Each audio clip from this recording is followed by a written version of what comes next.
Halo teman-teman, sekarang kita lagi ada di Athens International Airport, di kota Athens, ibu kota dari negara Yunani. Selamat datang di Yunani, negeri mitologi, filsafat, dan sejarah panjang yang membentuk peradaban dunia. Yunani menawarkan perpaduan unik antara alam yang menakjubkan dan warisan budaya yang tak ternilai. Di hari pertama kita di kota Athens, kita mau jalan-jalan ke pusat kota. Dan ini udah sore menjelang malam, tidak ada tujuan yang jelas, kita cuma mau explore aja, melihat apa yang ada di sini. Dan di sini cuacanya sangat panas, rata-ratanya itu suhunya 30 derajat Celcius. Salah satu yang paling terkenal di kota Athens itu adalah Akropolis, sebagai simbol dari kejayaan Yunani kuno. Besok kita akan ke sana. Jadi ikuti terus videonya sampai akhir ya. Yunani sendiri dikenal sebagai tempat lahirnya demokrasi, filsafat, dan juga seni. Di tanah inilah Socrates mengajarkan filsafat, Aristoteles mengembangkan ilmu pengetahuan, dan Olimpiade pertama kali digelar di Olimpia. Dan ini video keesokan harinya ya, kita mau ajak teman-teman jalan-jalan ke Akropolis. Kata Akropolis sendiri berasal dari dua kata, yaitu akro dan polis. Akro itu tempat yang tinggi, polis itu kota.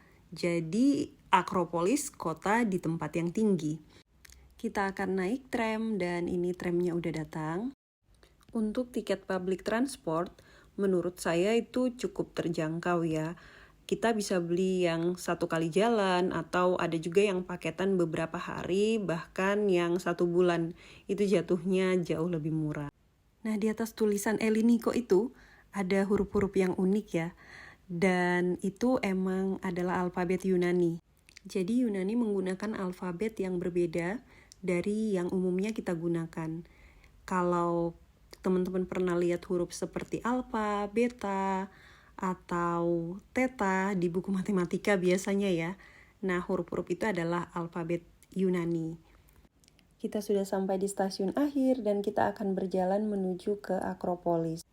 Akropolis dulunya merupakan tempat beribadah, tempat merayakan festival, dan membangun monumen untuk menghormati para dewa. Ini bangunan Akropolisnya sudah kelihatan, tapi kita mau beli topi dulu. Kita cuma punya 1 topi dan ini panas sekali. Ini kita udah beli topinya yang baru. Jadi kita sama-sama bisa pakai topi. Lumayan lah ya di tengah cuaca yang sangat panas. Kita mau cari dulu pintu masuknya ada di mana. Dan kurang tahu juga apa kita harus beli tiket atau tidak. Ini si bapak udah kepanasan.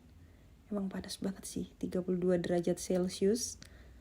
Dan ternyata kita harus beli tiket. Itu tiket masuknya untuk orang dewasa 30 euro untuk 1 orang.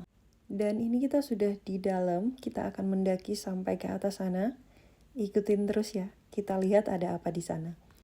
Jadi di Akropolis ini ada beberapa bangunan. Dan bangunan paling terkenal adalah Parthenon. Parthenon itu dibangun pada abad ke-5 sebelum Masehi. Dan kuil ini dipersembahkan untuk Dewi Athena yang mereka yakini sebagai dewa pelindung kota. Dulu, di dalamnya berdiri patung Athena Parthenos setinggi hampir 12 meter. Dan itu berlapis emas dan gading. Tapi sekarang sudah rusak karena perang dan juga karena udah dimakan waktu. Parthenon tetap menjadi simbol keabadian dan kecantikan arsitektur Yunani kuno. Ada juga Erechtheion, kuil dengan tiang penyangga berbentuk wanita anggun yang disebut Caryatids. Lalu ada juga Propylaea, gerbang megah yang menjadi pintu masuk utama ke kawasan suci. Dan Temple of Athena Nike, kuil kecil tempat warga Athena memohon kemenangan dalam peperangan. Lalu ini adalah tempat pertunjukan dan sepertinya masih digunakan karena ada banyak kursi-kursi di bawah yang sepertinya adalah kursi-kursi baru, bukan kursi-kursi lama yang tidak digunakan. Kita lanjut lagi perjalanan. Ini kelihatannya gersang banget ya dan memang panas sekali. Akropolis bukan sekedar situs arkeologi, tetapi merupakan simbol identitas Yunani, bukti betapa majunya seni, ilmu, dan demokrasi di masa lalu di negara Yunani. Pada tahun 1987, UNESCO menetapkan Akropolis sebagai warisan dunia.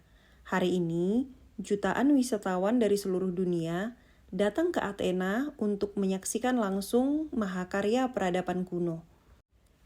Berdiri di Akropolis, kita bukan hanya melihat reruntuhan batu, tetapi kita sedang menatap cermin sejarah, kisah tentang manusia yang berusaha mencapai kesempurnaan dalam seni, ilmu, dan kehidupan.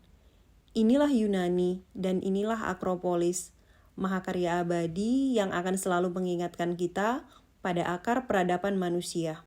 Sepanjang sejarah, Akropolis mengalami banyak perubahan. Dulu digunakan sebagai kuil dan tempat ibadah. Pada abad pertengahan, beberapa bangunan diubah menjadi gereja atau benteng. Selama masa kekuasaan Ottoman, beberapa bagian Parthenon sempat berubah fungsi menjadi masjid.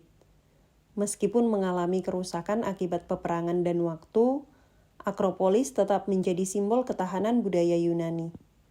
Dan ini kita sudah sampai di paling puncaknya Akropolis. Suhu di sini sangat panas, sekitar 32 derajat Celcius. Kita juga tidak bawa minum, jadi kita bertahan. Karena sudah terlanjur naik, kita nikmati saja. Dan ini view kota Athens dari puncak Akropolis. Akropolis ini sangat terkait dengan mitologi Yunani. Dewi Athena dipercaya memberikan pohon zaitun kepada warga Athena sebagai hadiah, simbol perdamaian dan juga kemakmuran.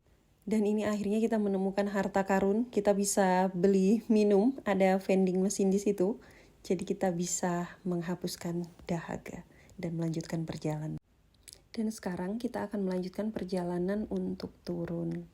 Dan begitulah Akropolis menjadi pengingat bahwa budaya, ilmu pengetahuan, dan seni bisa bertahan ribuan tahun. Di sini kita belajar bahwa setiap batu, setiap ukiran, dan setiap bangunan memiliki cerita masa lalu.